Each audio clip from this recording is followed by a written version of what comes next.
बहुत समय पहले की बात है। एक समृद्ध और शक्तिशाली राज्य था जिसका नाम था विराट राज्य। इस राज्य का राजा था राजा विराट। राजा विराट का महल इतना सुंदर था कि दूर दूर से लोग उसे देखने आते थे।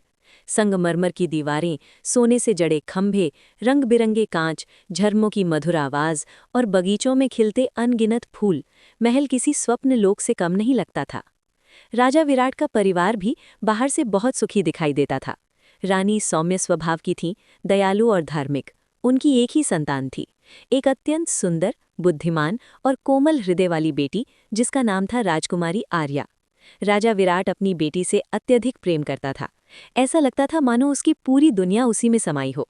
जब राजकुमारी हंसती तो राजा का मन प्रसन्न हो जाता, और जब वो उदास होती तो राजा बेचैन हो उठता। लेकिन इस सब सुख शांति के पीछे राजा विराट के मन में एक गहरी छिपी हुई बुराई थी, लोभ।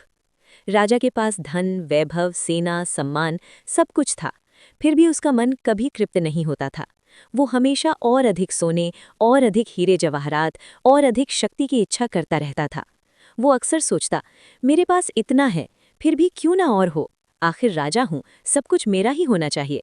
राजा की बेटी आर्या कई बार उसे समझाने की कोशिश करती। वो कहती, पिताजी, धन से अधिक महत्वपूर्ण है मन की शांति। जो हमारे पास है उसी में संतोष करना चाहिए। राजा मुस्कुरा देता, बेटी के सिर पर हाथ फेरता, लेकिन उसके शब्दों को गंभीरता से कभी नहीं लेता। एक दिन की बात है, राजा विराट के महल में एक महान मुनि का आगमन हुआ। वे कोई साधारण मुनि नहीं थे। वे परम ज्ञानी, तपस्वी और सिद्ध पुरुष थे। वर्षों की कठोर तपस्या से उन्होंने अनेक सिद्धियां प्राप्त की थीं। उनके चेहरे पर अद्भुत तेज था और आंखों में गहरी शांति। राजा विराट ने जैसे ही मुनि के आने का समाचार सुना, तुरंत महल के द्वार खुलवाए। पूरे सम्मान के साथ मुनि का स्वागत किया गया। उन्हें राज सिंहासन के पास आसन दिया गया। उत्तम भोजन, फल फूल और जल अर्पित किया गया। राजा ने स्वयं उनके चरण धोए और विनम्रता से कहा, महात्मन, आपका हमारे महल में आगमन हमारे लिए सौभाग्य की बात है। मुनि राजा की सेवा और विनम्रता से प्रसन्न हो गए। कुछ समय बाद उन्होंने कहा, राजन, तुम्हारे आतिथ्य से मैं अत्यंत प्रसन्न हूँ। तुम मुझसे कोई भी वरदान मांग सकते हो। ये सुनते ही राजा विराट के मन में वर्षों से दबा हुआ लोभ जाग उठा। उसने पल भर भी विचार नहीं किया। बिना किसी संकोच के उसने कहा, महात्मन, मैं चाहता हूँ कि मैं जिस भी वस्तु को स्पर्श करूँ वो सोना बन जाए। राजा की बात सुनकर मुनि कुछ क्षण शांत रहे। उनकी आंखों में गहरी चिंता झलक उठी। उन्होंने गंभीर स्वर में कहा, राजन, ये वरदान अत्यंत खतरनाक है, सोच समझ कर मांगो। धन से सुख नहीं मिलता। लेकिन राजा विराट का मन लोभ से अंधा हो चुका था। उसने हाथ जोड़कर कहा, महात्मन, मुझे पूर्ण विश्वास है कि मैं इस वरदान का सही उपयोग करूंगा।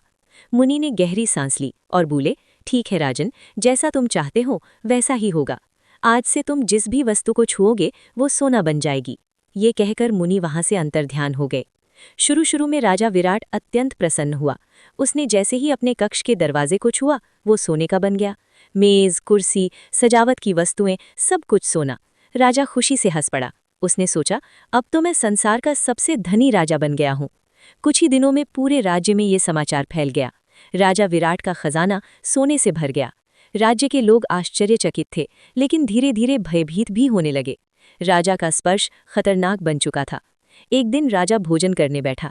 जैसे ही उसने भोजन को हाथ लगाया वो सोने का बन गया। राजा चौंक गया। उसने पानी उठाया, वो भी सोना।